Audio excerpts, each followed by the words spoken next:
Bugün İmam Hüseyin Kazim'in şəhadət günüdür. Müsəlmanların 7-ci imamı Hicri qəməri tarixi ilə 182-ci ildə Rəcəb ayının 25-də Abbasi xəlifəsi Harunun əmri ilə zəhərləndirilib. İmam Hüseyin Kazim Hicri qəməri tarixi ilə 128-ci ildə Səfər ayının 7-sində Məkkə ilə Mədinə arasında yerləşən Əvva adlı yerdə İmam Cəfər Sadiqin ailəsində dünyaya göz açıb. Onun anası Həmidə adlı xanım olub. 7-ci imam 54 il ömür sürüb və bu illərdən 35-ini müsəlmanlara imamlıq edib. İmamın həyatının son dövrü zindanlarda keçib və elə şəhadətə də zindanda yetişib.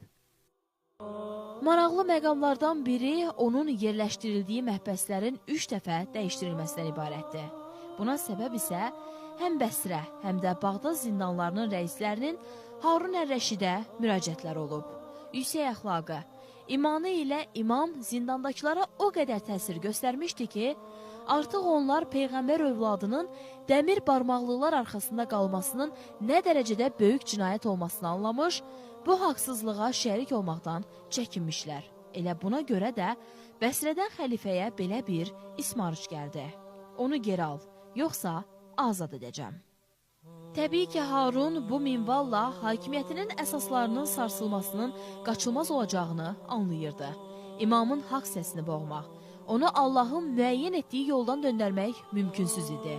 Nəticədə İmam Hüseyin Kazim məsum əcdadları kimi şəhid edildi. İmam Hüseyin Kazimin Azərbaycanla da bilavasitə əlaqəsi vardı.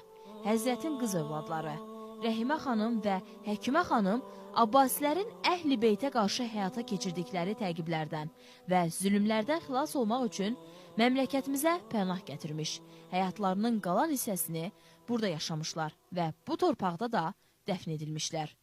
İmam Hüseyin Kazimin şəhadətə yetişdiyi bu hüzünlü gündə bütün dünya müsəlmanlarına başsağlığı veririk.